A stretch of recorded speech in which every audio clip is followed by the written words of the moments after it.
I'm always excited to go out as a photographer and find trees to photograph because I regain my peace, I regain my serenity, and I've even been known to talk to them. Hollyhaw. Beautiful worshippers, their branches lifted up, stately, silent and stately, brooding, all connected to each other. This is what I love about nature. And I'm in a beautiful place here. So glad to be here.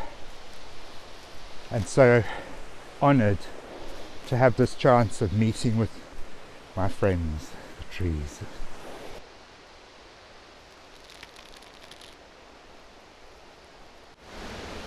As we go on into the forest, it gets darker and darker, which is lovely because you feel more and more isolated from the world. And these trees stand like observers. They just look at you, but you feel their presence and you feel so peaceful.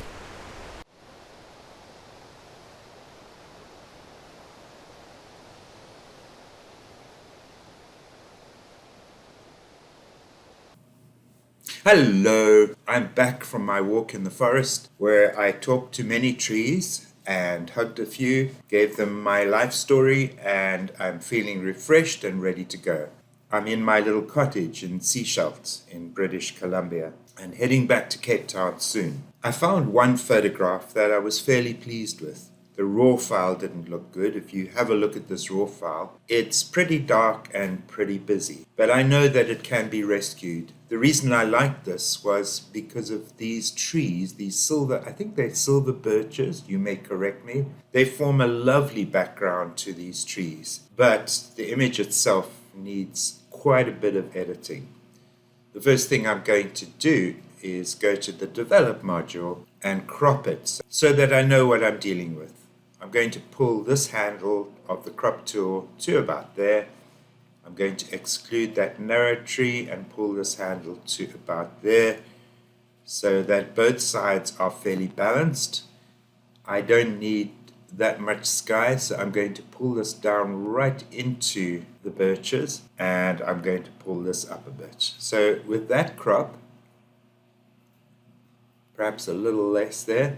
With that crop, I'm going to double click and this will be my photograph. If you have a look at the silver birches, they're fairly faint, so I want to bring highlights down. Then you will notice that the trees on either side are filled with shadows. It was getting on in the day and I need to pull back on those shadows. So if we go to the shadows slider, bring it out to about there, that is perfect. You'll notice the rule of thirds working here. And also these two trees in the center, almost like a rule of thirds within a rule of thirds. I had to skirt round to the left to separate these two trees. So be careful when you're taking photographs that you frame things correctly. Now, there's too much busyness here in the foreground. Photoshop. So edit in Photoshop, right click. Here we are in the Photoshop module. I'm going to duplicate that layer, as you know how to do, I'm sure. Then I'm going to start working on removing the mess in the foreground.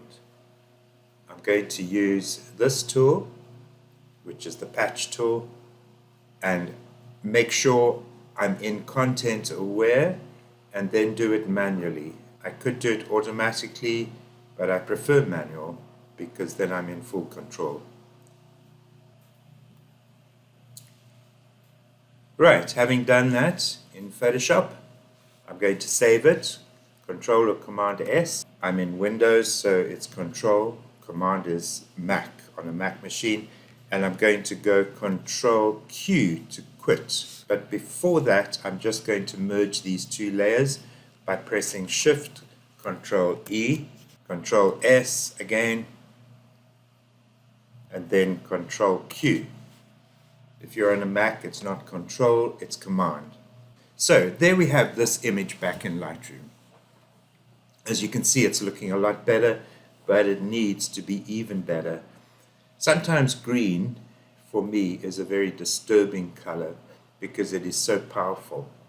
You can see on the edges here, that's not too bad because it ties in with the trees surrounding and adds a contrast with this area here, which attracted me in the first place.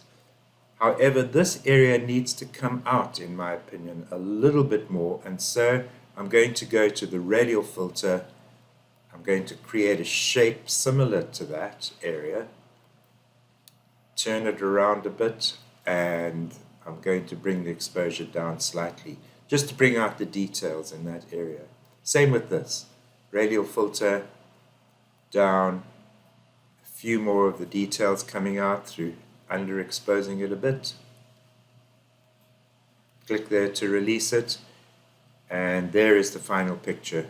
Now, you might think that this is too dark here, but I quite like it. So there's my final picture. So I hope you enjoyed this. Please subscribe for more tutorials and more tutorials about life and photography, because the two are always connected. Thank you and see you next time.